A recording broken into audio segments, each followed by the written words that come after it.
So the Buddha tried to classify everything in the world into actually there was 660, but somehow it was streamlined into 100. So how many dharmas are there? When we say dharmas, it's everything about the whole world. It's so immeasurable that no one can actually study everything. So the Buddha tried to categorize it into 5 kinds and further subdivide it into conditioned and unconditioned. Everything in the world that we can see, we can feel, we can touch, we can listen are conditioned. They are based on conditions, because there's conditions, there's a conditioned dharmas, and there are unconditioned dharmas. And we have gone through many hours, more than 100 hours on conditioned dharmas, and today we want to do unconditioned dharmas. So what are conditioned dharmas? Conditioned dharmas, the Sanskrit languages, Samskrita dharma. It refers to all phenomena of the world. The worldly dharma is governed by laws and effect and dependent on origination and conditions. In general, there are 3 kinds of conditioned dharma: form, mental, neither form nor mental. If we want to categorize it, it's either into what we can see, we can listen, we can touch, we can smell, we can interact, the senses can interact. All those that the senses, the eyes, the ears, the nose, the taste, the tongue, and the body, all those that can interact physically, they are matter. Even sound is classified as matter. Sound is a frequency. You can see sound, because our eyes are not capable of seeing sound. But it's a kind of frequency that's matter. And you remember, human senses are quite limited. Sometimes our human senses, not sometimes, actually, the sensory organs of humans are not as good as some animals' sensory organs. For example, dogs can listen 2 miles away, and we can only listen to 1 mile. So the siren goes, the ambulance, the dog can listen to it, and he already barked because he listened to it. We couldn't. So our senses are quite limited. So whatever the senses can interact, those are the form. And whatever senses cannot interact, but our mentality interact, they are also referred to as conditioned dharma. And how about the 3rd category? That fall into neither this one or that one. That includes all inclusive. That's a logical way of categorizing it. Is this A, B, neither A nor B. That includes everything in the world. If you study symbolic logic, you will know that that's the way you do an argument. All right, next. The 3 great characteristics we want to get into unconditioned dharma, so we have to study the 3 great characteristics of the whole world. It's either phenomena, noumenant, or functionality. Phenomena, we know, everything that appears, all things, a thing that is knowable by senses through interactions between the mind and external attributes, that things we can see, we can listen, we can touch, we can smell, all these are appearances, phenomena. Everything is phenomena. And then noumena is, I have put a question mark in a thing, because noumena is not a thing, but I put a question mark in there. A thing, which quote unquote may not be called a thing, because a thing is not noumena, but for the purpose of putting it, its real nature, its reality, that cannot be comprehended through the senses. Unenlightened beings are confused with and diluted by noumena and phenomena. Only the enlightened beings realize the truth of noumenon. And then the 3rd is functionality. Karmic activities performed as a result of the interaction among consciousnesses, materiality, concomitant mental functions, and other conditioned matters, conditioned dharmas. These are the three great characteristics of everything in the world. And conditioned dharmas fall into phenomena and functionality. Functionality is not a material, it's a function. And noumena falls into unconditioned dharma. That word noumenon actually is borrowed from a Kantian philosophy. So that's the one that's borrowed from there. For those who are not quite familiar with what we are talking about, Buddhism is about studying the world, studying the mind. Why do I have to understand this? Because if you want enlightened, if you want to have enlightenment, you have to understand why you are confused. If you want to understand the problems of emotions, the problems of depression, jealousy, hatred, greediness, all these inequalities, all these sufferings, all these tribulations, you really have to study why, where they come from, how they originated. And all that, you have to study the knowledge behind them. So the Buddhist teaching is a matter of complete, full understanding or complete, full search of the understanding. It is absolutely not superstitious. It's not just belief in the faith. So more and more, I think that, and many philosophers think that Buddhism is not a faith. It's the study of the truth. It's not a faith. Faith is just belief in something, and you get from that whom you believe, and you receive from whom you believe. That's not Buddhism. If there is someone who can give and someone who receive, you're still living in a world of ego, a world of self.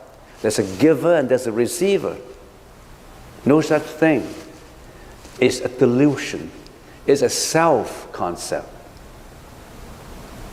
What is a self? What is a self? There's no self. There's nowhere to be found. Self is not an entity. Self is not an entity.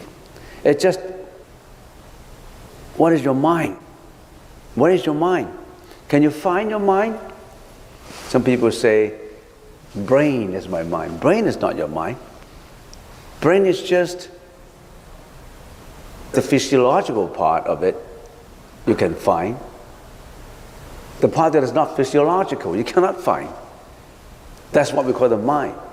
The mind is nowhere to be found. It's not an entity. There's no such thing as mind. All that the brain, the physiological effects and all this functionality, they are conditioned.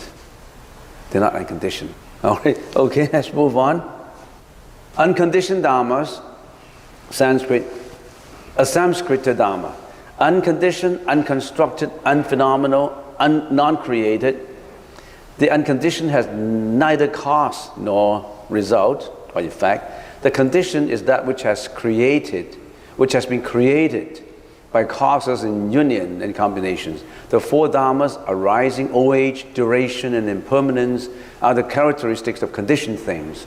A dharma in which they are not found is unconditioned. The unconditioned lasts eternally in its own nature. They're not conditioned. Anything that's conditioned would arise, maintaining itself, disintegrate, and die. Anything that is conditioned goes through a cycle. You are conditioned, I am conditioned, my body is conditioned.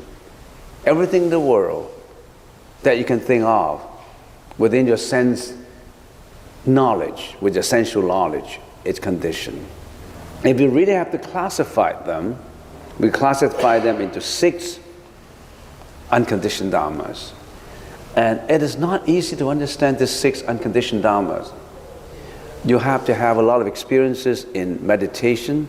You have to have a certain knowledge, background knowledge, and some in-depth, to a certain extent, knowledge of Buddhism before you understand what is unconditioned dharma. But just for the purpose of completing the 100 dharmas, I need just to bring it out, to finish the 100 Dhammas, then we can move on to consciousnesses. Right now, I haven't really started to study consciousness. I'm only giving you all the terminology that is required to understand consciousness. Now, after this session, which is the final 6 unconditioned Dhammas, because we already have studied the 94 Dhammas, and conditioned Dhammas, 94 conditioned Dhammas, we have already studied them for 100 hours, more than 100 hours, I think. Now we want to finish with the 6 unconditioned Dhammas. Then what do we do in the future? We move on to study each consciousness.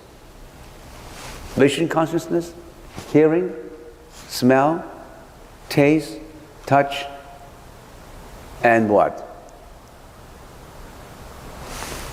And mano. Mano is what? The 6th consciousness. That is the rational brain, the intellectual brain. Physiologically, it's the limbic system. The limbic system, the cerebral cortex of the mind. Remember the brain is in 3 parts. The frontal lobe, which accounts for your rationality, your intellectual knowledge. The learning brain, your learning brain. And in your learning brain, of course, there's a regulator of your emotions, which is the prefrontal lobe. And all the memory, all the rationalization, decision-making, planning, all in the cerebral cortex as far as the material side is concerned. Of course, there's a lot of immateriality in the brain, which is the mind that we cannot see. That's the learning brain. Other than the learning brain, everybody has an emotional brain. The emotional brain is the limbic system. The limbic system contains many things. I'm not a neuroscientist, but we need a little bit of knowledge in order to understand consciousness. You really need a little bit of knowledge to understand consciousness. In the limbic system, the emotional brain, it contains the amygdala. You know what the amygdala is? The one that is responsible for your negative emotions, or your fear, or your depression.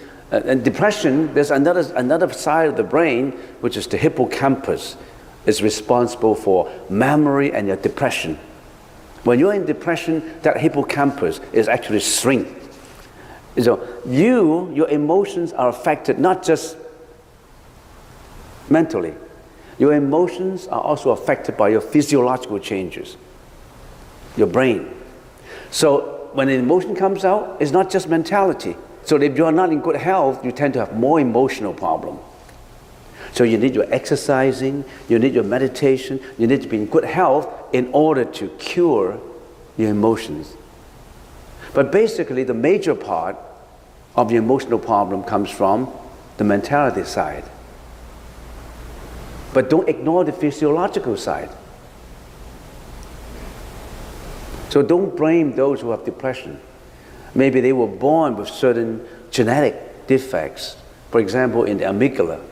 Some amygdala are more sensitive than the others, and some hippocampus are more, emotional than the others.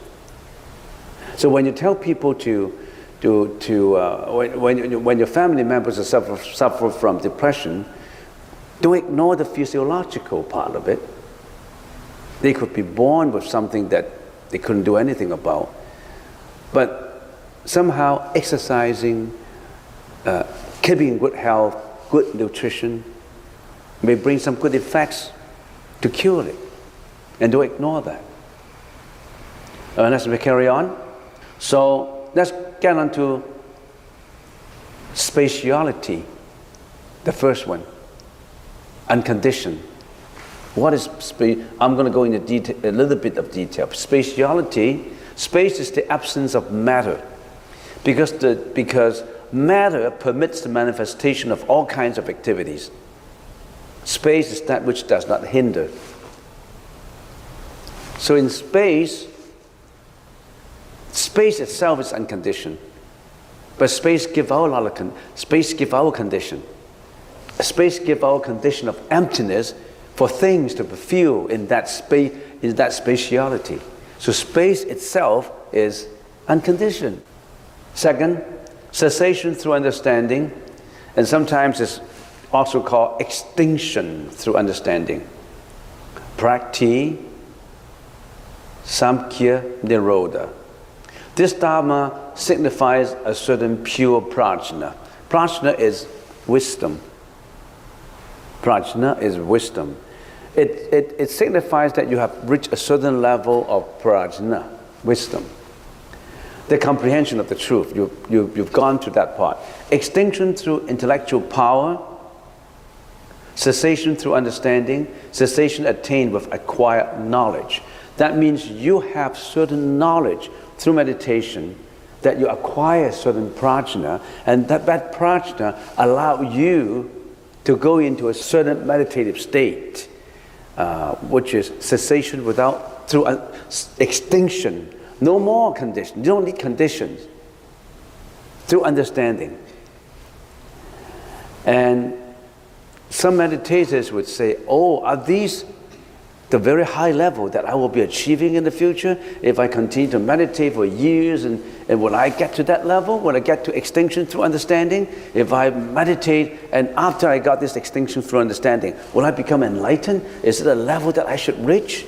Like a university level, like first year, second year, third year, fourth year, and then I get my BA and then MA and then my PhD and then postdoc. Is that what I want to do?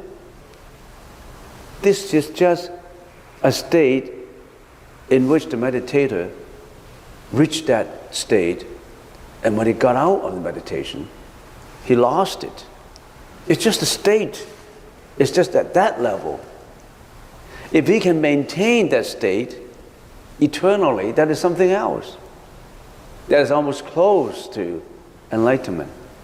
So in other words, when you are meditation, one day you really have the physiological part of the body is in good shape, and the mentality of the meditation is in good shape, and you're meditating. And you reach a certain intellectual level that you feel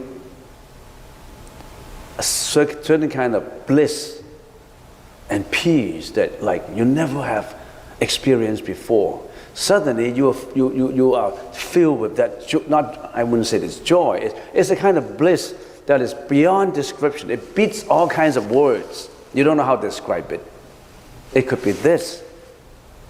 You won't exchange that kind of bliss for hundreds and hundreds of millions of dollars. You won't exchange for that kind of money, because that bliss comes up in you like you never have experienced before. Something like that. Next, cessation without understanding. The previous one is cessation through understanding, and this one is cessation without understanding, or extinction without understanding. A different kind of extinction which consists of the absolute hindering of arising. It is so called because it is obtained not by the comprehension of the truth, but by the insufficiency of the causes of arising. Absolutely obstructs the production of a future Dharma. It is acquired simply by the deficiency in the conditions, not through deliberation. It is the permanent non-arising of the heaps that is unrelated to an antidote to the mental afflictions. Do you understand what it is talking about? No? It's a kind of extinction that there is a certain state that there's no cause of arising. Conditions are not fulfilled. There's no condition fulfilled that give birth to that kind of arising. There are certain states where there are absolutely no conditions exist. Conditions exist to have conditioned Dharma. But in certain cases, conditions don't exist. So if conditions don't exist, how can there be any conditioned Dharma? How can there be any conditioned Dharma? It would be classified as unconditioned. You don't really have to worry about that if you don't understand it, because it's just like in logic. If it's not A, it must be B. A and non-A. A and negative A. If it's A, if it's not A, it must be negative A. If it is conditions, unconditioned through intellectual, through a wisdom, is there any unconditioned through, not through wisdom, through just conditions not fulfilled? No conditions in there.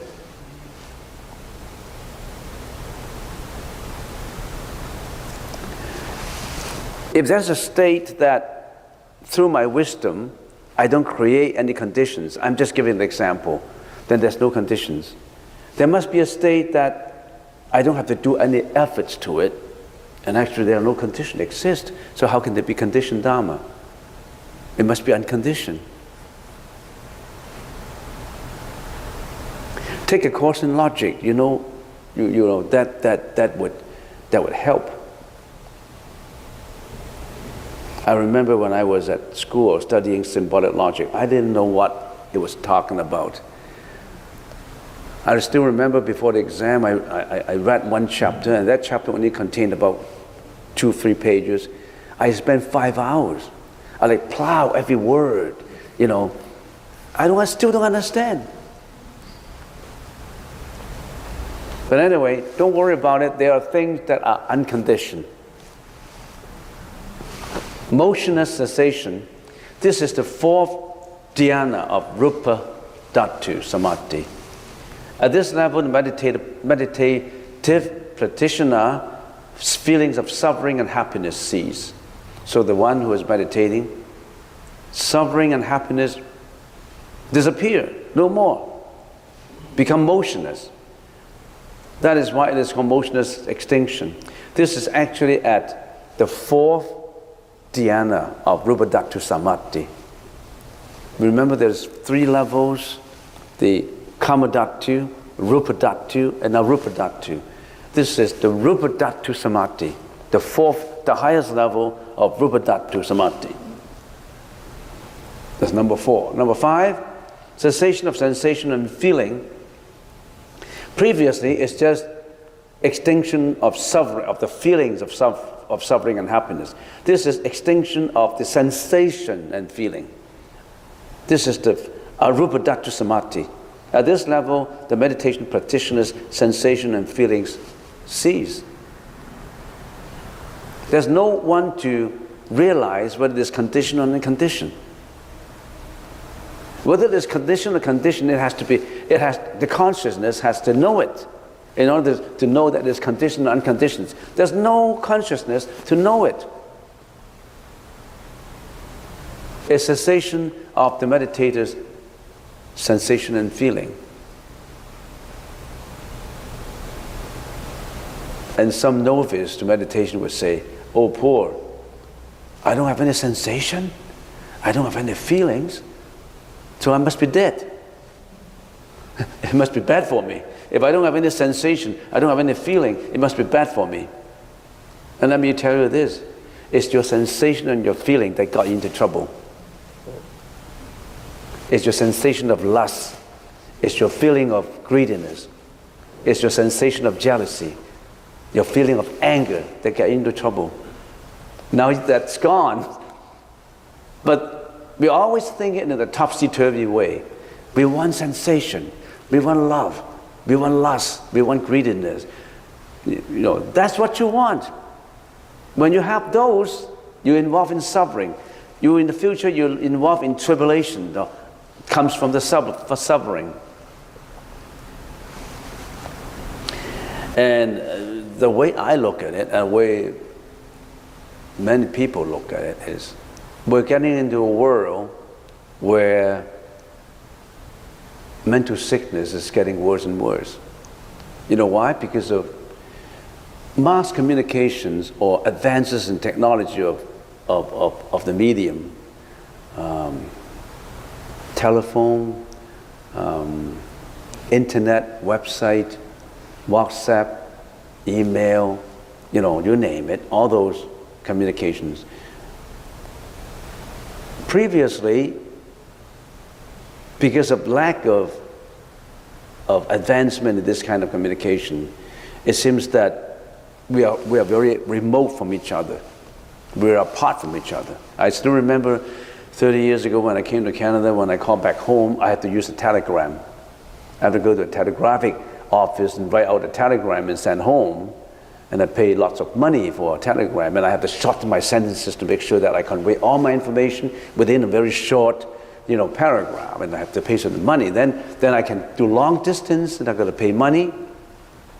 And so it seems that telecommunications has narrowed the gap of distance, have made everything closer and closer and closer and closer.